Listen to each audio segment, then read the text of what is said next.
Welcome back, everybody, to the Child Repair Guide. I'm Dr. Steve Silvestro, and I am here today with Robin Brannan, founder and director of Better Together Family Therapy in Kensington, Maryland. Robin, thank you so much for being here today.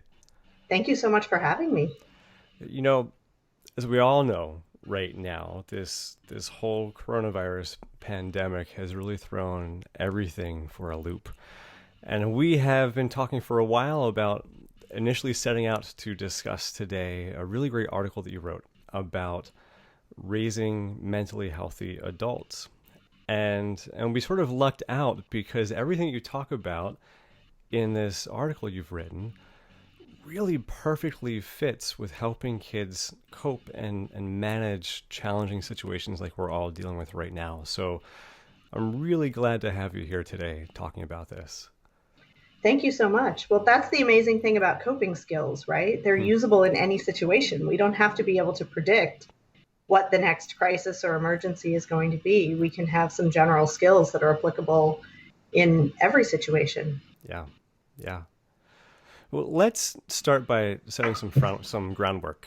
Um, Before we can really expect to have any significant conversation with kids or teens about how they're feeling and how they're handling things, you talk about how it helps to help them build their emotional vocabulary. Can you touch on that and what that means and how we can go about doing that? Yeah, absolutely. So it really boils down to using more emotion words in our everyday conversation. Mm, It's something that as adults, we're really not in the habit of doing. But the only way that we can really model it for our kids and teach it to our kids is to do it ourselves. So when we're having conversations among family members, when we're having conversations with our kids, we really need to build emotion words into that and grow that emotion vocabulary as our child grows, right? Happy, sad, mad is a great place to start with young kids. But then, as their understanding of emotion and their range of emotion gets a little bit more sophisticated, we want to make sure that we keep growing their language capacity in the area of emotion words as well, right? So, this is important for a couple of different reasons. One, we want our kids to have self awareness and mastery of their own emotions. So mm, if they have words to describe what they're feeling as they grow, that builds their self awareness. They're really thinking about what is it I'm feeling and applying the correct language to it, right? So that's really an important skill for them to have growing up. Having appropriate language to express your emotions also really helps you get empathy from others. mm, It improves your connections with other people, both within your family and beyond your family. And ultimately, our goal is for our kids to have really emotionally attuned, healthy relationships as adults. We're paving the way for that to happen by building emotion vocabulary early on in their lives, yeah. right?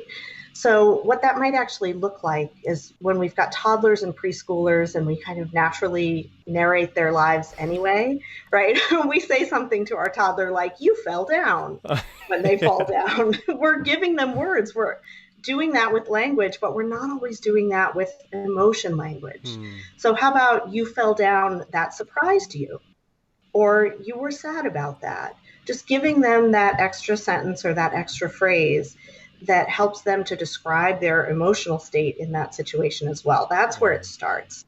And you can start that at any age, right? If your child is well beyond the preschool years and you didn't do it with your toddler or preschooler, that's fine. It might sound a little bit different with an elementary age student, right? So if your child is elementary age, you might ask, how are you feeling about that?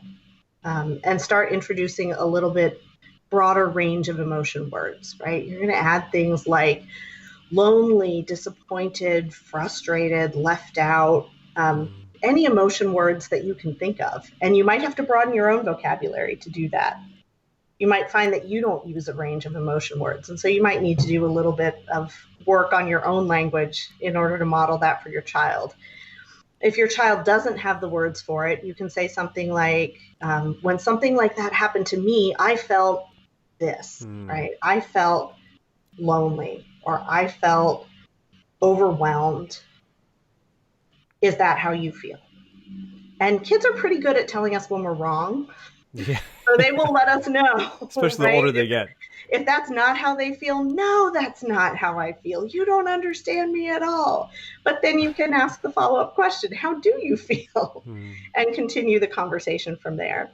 Yeah. And then I think as our kids get into the tween and teen years, it's really important that we add words that convey intensity. Right? Disappointed doesn't sound strong enough for what a teenager feels. Devastated is more accurate. And that takes an adjustment in your own language as well, because most of us are not living with teen intensity anymore, thank goodness. So you're not using those words on a regular basis in your day-to-day life, but when you're trying to elicit an understanding from your teen of what they're feeling, you want to use words that really do convey that level of intensity. Yeah. And probably also respect that intensity too. You know, it's... Yes. My kids will hate me down the road because I talk about them sometimes on here on the show, but my kids are 12 and 10. And I think especially with my 12-year-old daughter, you know, we've learned that we've got to fully respect that intensity of feeling, because what might seem like a small occurrence to you is rocking the world to them. So yeah, it absolutely is. So matching that intensity not only helps your teen or tween feel understood by you, it helps them have language to be able to describe the intensity of what they're feeling. Yeah. Right? If your teen comes to you and says, I'm mad, that doesn't really elicit much empathy from you, because you don't have much understanding of what that feels like based on that really simplistic description. That works great for a very young child. If they come to you and say, I'm mad, you immediately feel empathic about that and you're able to support. But with an older child, you need a more detailed description in order to really plug into what they're feeling and what they're experiencing. Yeah. And you touched for a moment on the idea of sharing your own experience as part of this communication and this language development. But I know in the article you touched on something that I thought was an interesting and kind of tricky point. You know, that we want to try to make sure that we don't use, you said, our own emotional expression to influence your child's behavior, right? Because in a way that can create some negative feelings in your child. What do you mean by that, and how can we avoid that pitfall? That's a great question. Let me tell you first what I mean by using your own emotion. I mean modeling self-disclosure and having just kind of a phrase or a statement that you use all the time routinely in day-to-day life.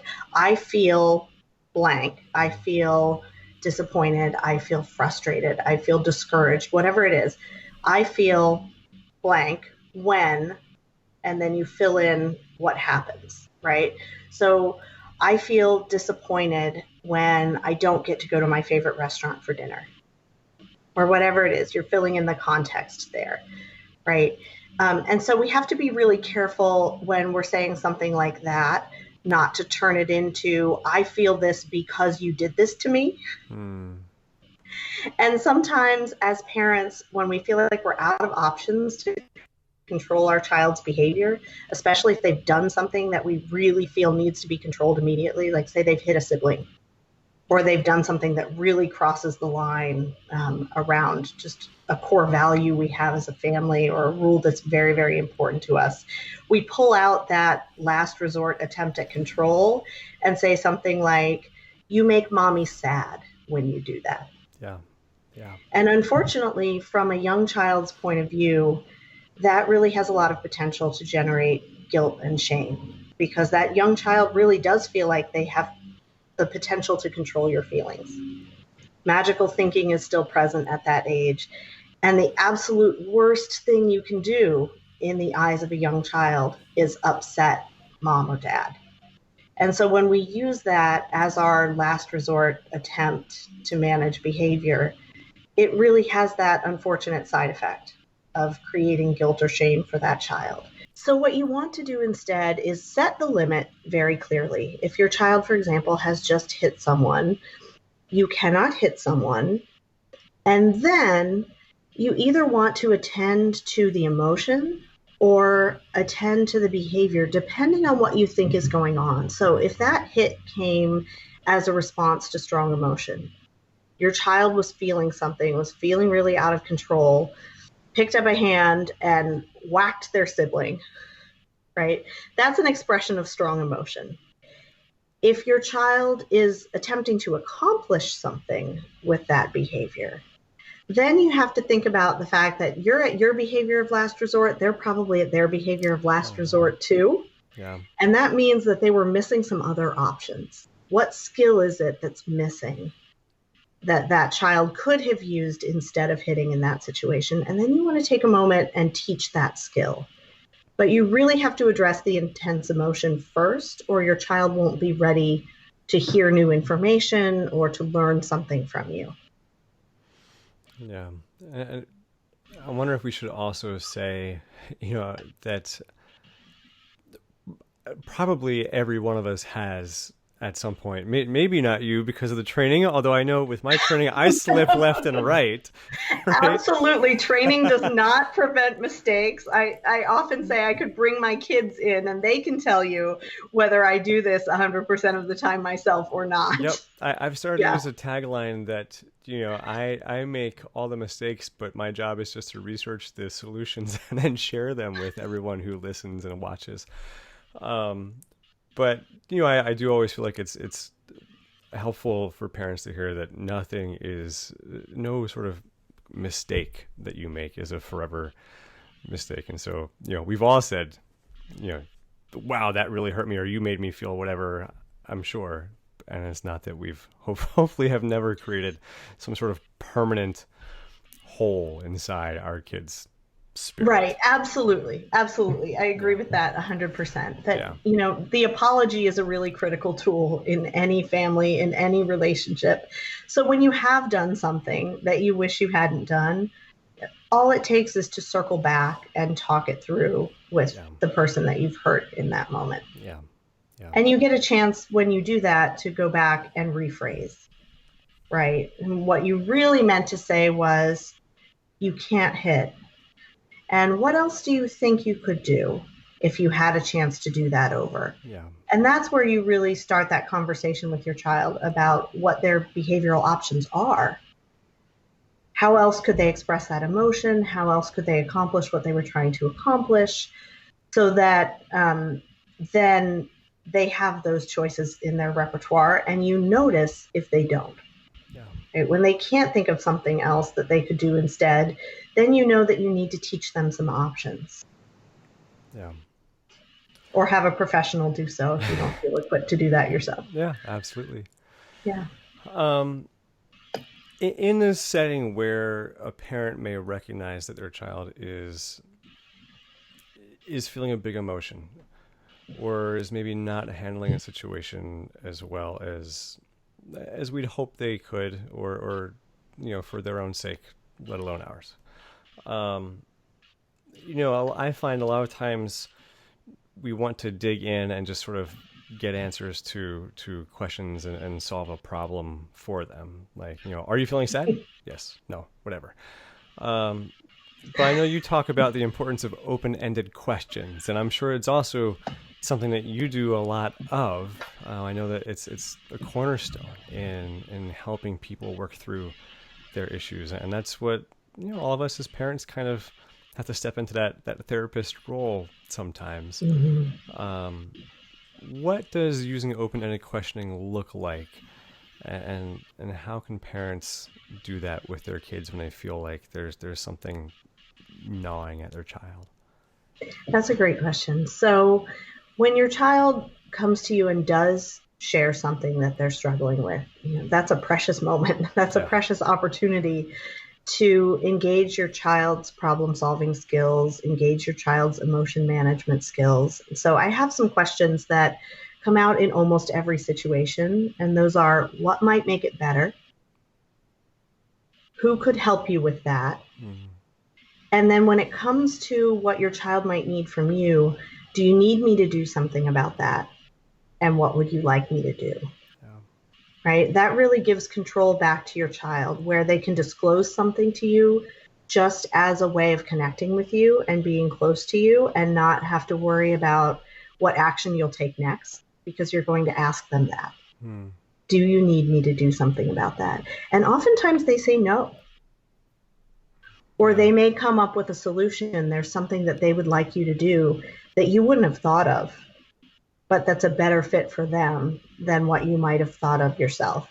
So this also kind of error proofs you a little bit as a parent, where you're not choosing the solution that's wrong for your child when you're collaborating with your child to create that solution. Now, what if you have a child that just isn't up for sharing? You know, that maybe you have, even, because I feel like my answer is always give a little bit of space, give some time. They'll often turn around. But, you know, some kids are not as open, or a bit more stubborn, or might be more inclined to say things like, you can't help anyway, or you can't fix it, or they might feel a little more fatalistic about something, or just aren't in a place where they want to share. How do you crack that nut? That's a good question too. I'm saying that about every question you ask, I think. But oftentimes I think when a child is not wanting to share verbally, it means that they naturally manage their emotions with fewer words or in a different way. And so sometimes offering art supplies or having other things there that they can use to express themselves. Maybe your child likes to use words, but they like to write poetry, or they like to write songs, or they like to create a dance that expresses how they feel. They may not disclose to you in words, but they may still be able to process their emotions and share something through another means. If you have a child who is really just a short answer kid, I'm fine, no, yes, you know what? Work with that. You can create a scale that they can use to answer your question. You can let them answer you with a thumbs up or thumbs down, right? How was this part of your day today? How was lunch with your friends today? Thumbs up, thumbs down, in the middle. Or you can let them pick an emoji to answer you, right? Yeah. What's your emoji for how you felt today? And that feels a little bit less threatening to some kids than having to answer you in complete sentences, especially if they know you're going to ask follow-up questions. So I think sometimes you can start with that. I also always say play alongside your child. Whatever they're doing, engage in it with them. Be there to throw a ball, be there to do some drawing, things that you haven't done in years. When they get out the Play-Doh, sit down and get out the Play-Doh with them. And be there in that moment, and be silent at first. See what they bring up on their own. And then if they're not bringing anything up, you certainly can check in with them. You know, how are you doing? Thumbs up, thumbs down. How are you feeling about all this coronavirus and quarantine situation that we're in? Thumbs up, thumbs down, in the middle. And they learn, when you ask those questions regularly and they're answering them regularly, they learn that there are differences in how they feel moment to moment and day to day. And sometimes that really helps in identifying the things that strengthen them emotionally, the coping skills that really work for them. You know, they might notice on a day when I got outside and walked around the block, I'm more of a thumbs up than on a day when I laid in my bed all day and never got out of my pajamas. So checking in on those things really helps kids learn to self-monitor when it comes to their emotions. And I often tell parents to do that when they're starting a new routine. And this is definitely a new routine. Yes. So if your child is starting a new school, you've had a move, something else has changed in your family routine, your child is starting a new medication. In those situations, you want to ask them before and after, you know, how are you feeling? Thumbs up, thumbs down, in the middle. Are you noticing anything different? And if you do that over time, you'll find that your child really knows what things make them feel better, what things make them feel worse. And they might still need a little bit of encouragement to make those choices in the moment and do the things that make them feel better, but they'll have a better sense of what those things are. That self-monitoring really is key. I mean, it's something I think that all of us as adults should be working towards, and you may feel that you are good at it yourself or not so good at it, but I think we all probably have some progress to make in our own self-awareness. And it would be wonderful for us as parents if our kids were always super self-aware, but walk that balance between recognizing that they're still learning and developing themselves, but are probably super. It would be a wonderful skill for them to learn as they are developing, is to be able to check in with themselves and recognize what they're feeling. Yes, absolutely. And if you're able to creating a rating scale for their feelings that's in their own language can be really helpful. So for me, I happen to have a child with ADHD. And so for him, sometimes we're monitoring energy and alertness level as well.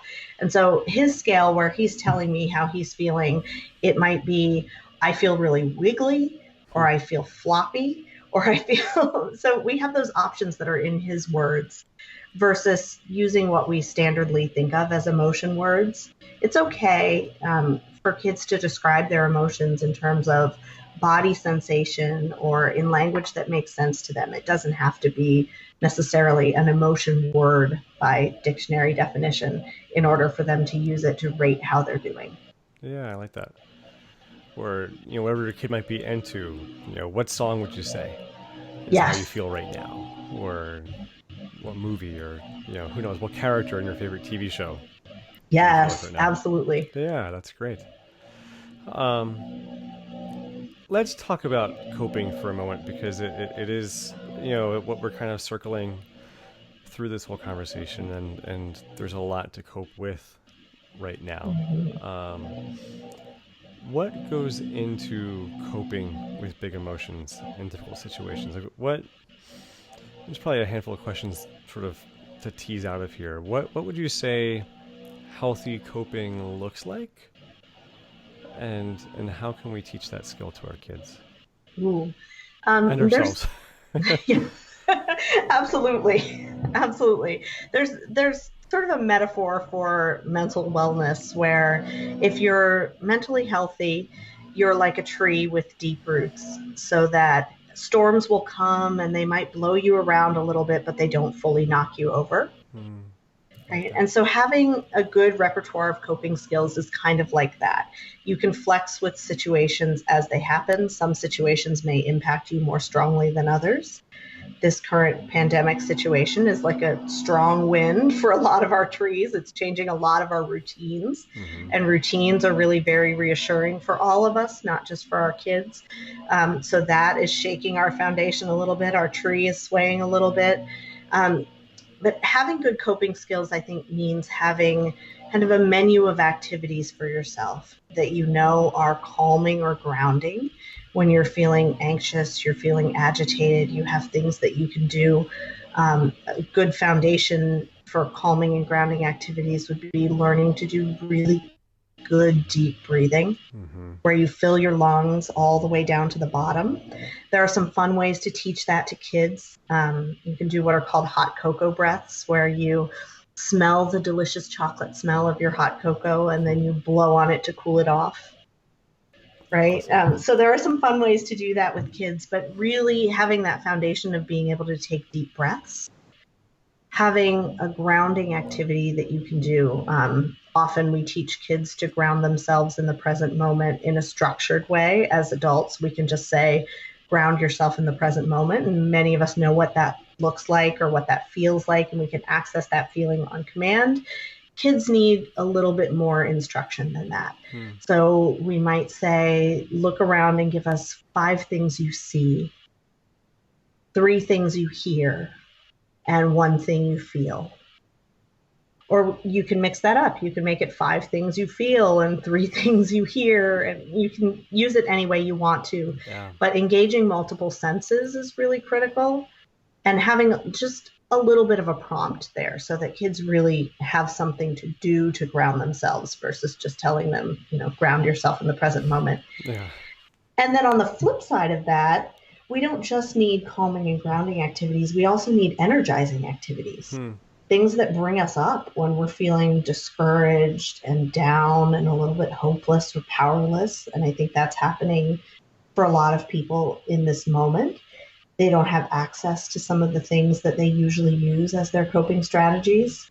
And so we need to find energizing activities as well. Exercise is certainly a critical one, but each of us has a different way of doing that.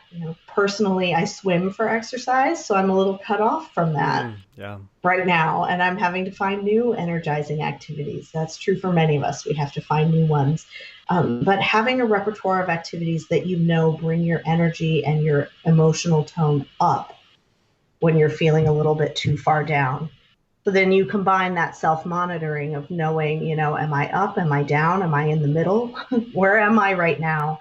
And then you have your menu of activities. Okay, I know if I'm a little too agitated, I need to do something calming. Or if I'm a little too sluggish, I need to do something energizing. And you can pick from your own personal menu of things that work for you. It's funny that you say that, because just as you're describing this, I'm thinking about how my wife, who is often the behind the scenes inspiration for so many of the techniques and ideas and things that I present, has kind of been doing that for our family for a while. When we feel like we're in a rut, she'll often pull out a marble notebook or something and sit down at dinner, and we come up with lists of things that we can do when everybody is feeling a certain way, on down to, especially right now that everyone is home, options of things you can do when you feel bored, but for other emotions too. And so that's really great to hear that you're saying the same idea. Yeah, absolutely. I mean, I think that's what coping strategies are. They're strategies that help us intentionally shift what we're feeling when we feel the need to do so. It's okay to have moments that you're down. It's okay to have moments that you're anxious. But when you feel the need to shift that, when you feel stuck in it, then you need to have some strategies to do that. Yeah. And naming your emotions is another great strategy for doing that. Yeah. You'll notice if you're feeling something and you're feeling kind of stuck in it, if you just give it voice. I used this the other day, actually. I was getting very angry with my parenting partner about the division of labor in this whole homeschooling telework scenario. And I was stewing in it. I went to bed thinking, grumbling in my head, all the things you can imagine, all the things that you think and feel when you're in a moment like that. I woke up still grouchy about it. And I went into the kitchen and I said to him, I'm feeling really mad at you about the division of responsibilities. And then I was fine. That was really all I needed. And that happens so often when you give it voice. The power of the emotion kind of drains away, and then you can move to a place of problem solving. It really is amazing how that works. It's the argument for journaling too. That once you get it out onto paper, it's no longer swirling around inside your head. Yeah, absolutely. But I think you do have to be careful that you don't just ruminate and repeat those same thoughts in a journaling practice. Being able to make that statement at the end of it that sort of encapsulates all of it and puts emotion words in it, puts it in that I statement format, I think really helps move forward from emotion. Yeah. How about for younger kids who's, we're still working with the language, the emotional language development. I have behind me, for those who are watching on video, for those who are listening with the podcast, I'll have this linked up. But this is one of my favorite tools, the Hoberman sphere. Hoberman sphere is awesome. Yeah, breathing ball. You take a big breath. Fast breath, short breath, and it's visual, it's tactile. And it's a cool tool that I have found has been really helpful in teaching kids some of these skills, whether it is breathing and calming or a tool that gets a child who is maybe uncomfortable talking by looking directly at you to then be focusing on something else, are there any ways that you suggest that parents might use toys or books or other things they have around the house to help their kids cope? Yeah, let me add a fun one with the Hoberman sphere too. That is one of my favorite tools in my office that I'm really wishing I had brought home for this telework situation. But with families, I will often have them do the Hoberman sphere together. So my Hoberman sphere is pretty big. It expands to about 3 feet in diameter. Oh, And wow. so I will have family members on the different sides of the sphere, and they'll take a big breath in together and expand the sphere together, and then contract the sphere together as they're breathing out. And that breathing together is a tremendous tool for co-regulation. It's really what we use with our very youngest children. When we have infants and they're upset, we don't realize that we're doing this necessarily, but we regulate our own breathing in order to regulate their emotion. And that tool does not go away as our kids get bigger. We can still do that. We can still breathe with them and regulate with them. So now I'll answer your question about all the fun toys, right? If you happen to have balloons left over from a birthday party, you can teach deep breathing by trying to fill up a balloon, see how big you can get it in just one breath. That really encourages you to take a good deep breath, because you need to take in as much air as you can to make that balloon a little bit bigger. Pinwheels you can blow on. I mentioned hot cocoa breathing earlier, but it's also really helpful just to have expressive play materials around. So any kind of art material, having your child sculpt what they're feeling or just sculpt a situation. Children process emotions and problem solve through play. That is their natural way of doing it. Yeah. So if you have those materials available, kids will naturally do that. And they may draw a picture of something that you've never seen before that's an imaginary scene, but it's expressing something for them. And you don't necessarily have to analyze it and get into what you think it is that they're expressing. Sometimes it will be obvious, right? When you get that family portrait with one kid kicking another in the head, well, you kind of know what that's expressing. But sometimes it's a lot more ambiguous than that, and that's okay. The child is processing what they're thinking and what they're feeling through that art material. The same is true for play. So if you have dolls or puppets or stuffed animals or other figures that can stand in for people in expressive play, just letting your child have access to those, and try to keep the electronics out of the same room so that when your child is in the play space, they're not gravitating immediately to that other shiny, flashy object in the room, but really have some time with those play materials. But you'll see your child act out different scenes with those materials, and they'll use that to express emotions and to problem solve. And you can get into that play with them. But my one word of advice around that would be let your child lead the play. Yeah. So let your child tell you what character to be and what should happen. And they will play out the scene that they need out. And you might find yourself playing the same scene over and over and over again. And then one day it will change. And that means that the child has moved on from that theme that they really needed to process. So having basic play materials is great. Having books is great. I certainly have a shelf full of therapeutic books in my office, but I would say that you can really introduce emotion language around any book. You can always ask, what is that character thinking? What is that character feeling? And what could the other characters do that might change how that character's feeling? Or what could that character do that might change how he, she, or they is feeling?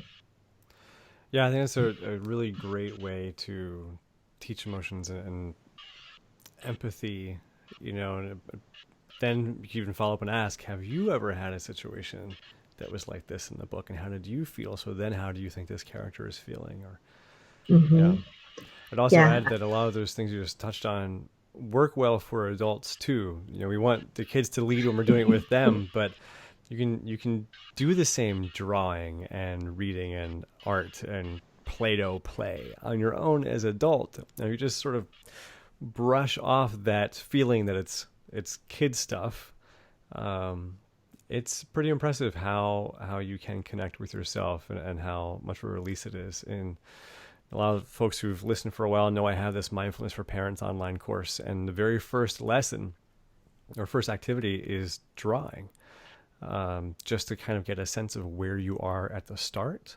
And then that same drawing exercise is what we do at the very end. And it's pretty remarkable how very different people's pictures are, after just, this version is 17 activities. Sometimes we just need to tap back into our own inner kid in order to get in touch with our own status.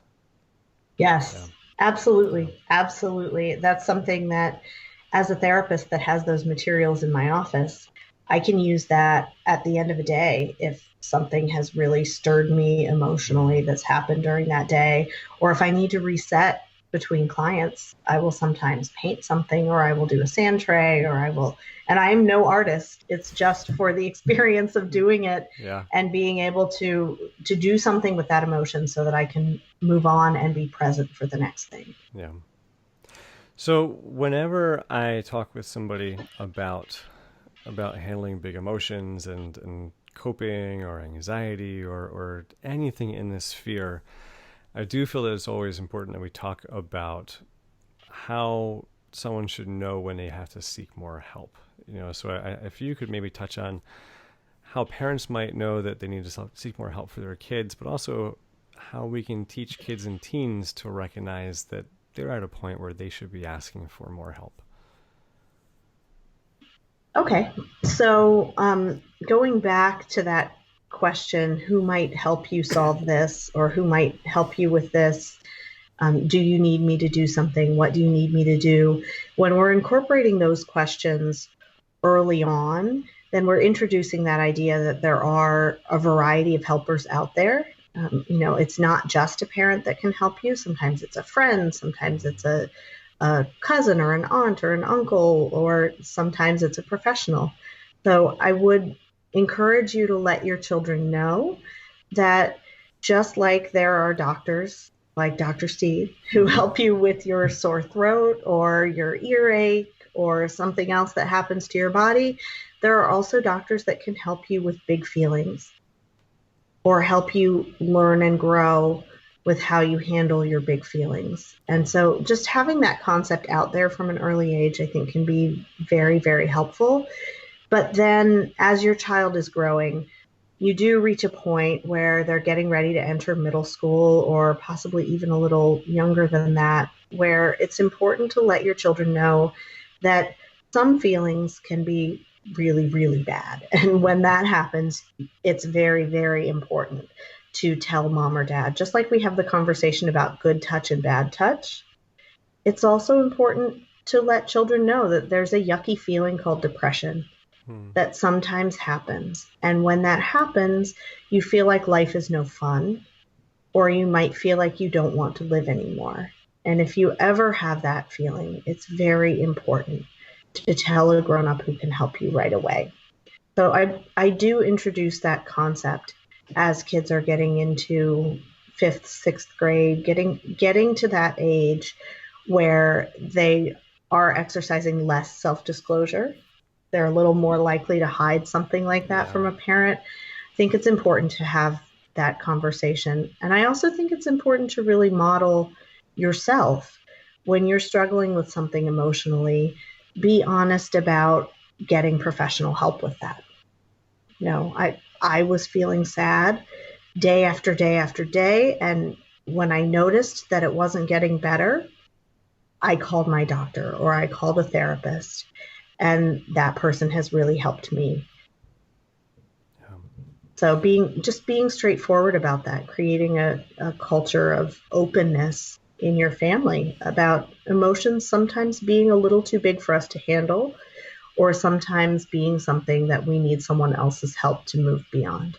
Yeah. So then on this note of reaching out, how can people learn more about you and reach out to you if they feel that they need to?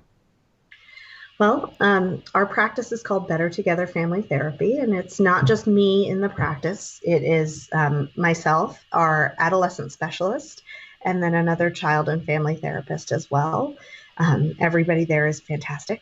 Hmm. And you can find us online at betterfamilytherapy.com. There's a blog there as well with lots of tips and ideas. We've done some video clips lately on different mindfulness and grounding practices. I did a video blog just last week about helping your child overcome the overwhelm that happens when they're starting a difficult task, like cleaning up their room or tackling that new online assignment that came through from their teacher. So you can find all of that at betterfamilytherapy.com on the blog that's there. You can also find our contact information there, our phone number to reach out to us in our Kensington office. We are doing teletherapy right now with our clients through a secure patient portal. And so we can offer that, believe it or not, for all ages. We found all kinds of creative ways to really engage our youngest clients in the process of telehealth sessions. And it's been a fantastic growth experience for everybody. And so we are available that way during this time. It's awesome. Yeah, I'll have absolutely. all those things you just mentioned linked up in the show notes for the episode and on the YouTube video version of this listed in the description below. Awesome. Thank you. So Robin, this has been phenomenal. Thank you so much for coming. I do have one final question that I like to ask everybody who comes onto the show. If you can give parents 3 recommendations for raising happy, healthy, confident kids, what would you say? Only 3? Okay. I could pare it down to 3, I guess. So I think my number 1 recommendation is parent in the present tense. Don't fast forward. That behavior that's challenging right now is not still going to be there when your child is 20. They've changed a tremendous amount since they were born, and they will continue to change and grow a tremendous amount. So if you can be in the moment and address the feeling and need that's happening right now, then the next need will come up when it comes up, and you can address that then. So parent in the present tense, definitely number 1. The second, I think, would be engage your child in problem solving and decision making around things that impact their lives. So have those conversations about what might help with this. What could you do to feel better?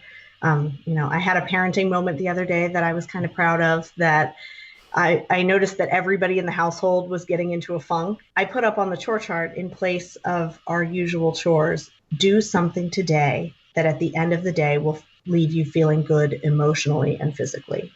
And that was their chore for the day. That's so awesome. That they could really take responsibility for that. And they were really proud of themselves at the end of the day. My kids are 8 and 13, and both of them came up with ideas of what would make their day emotionally better.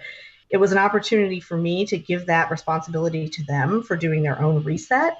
It was also an opportunity for me to reset. It gave me a day off from having to chase after them for chore completion and things like that. So I needed the reset. They needed the reset.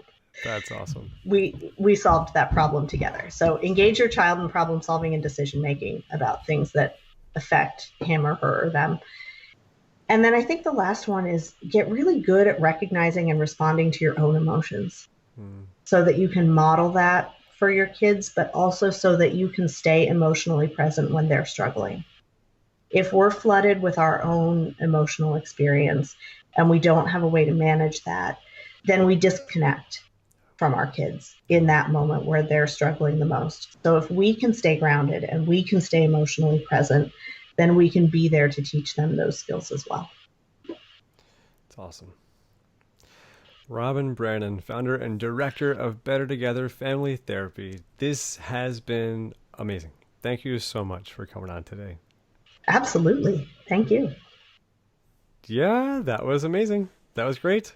Yeah.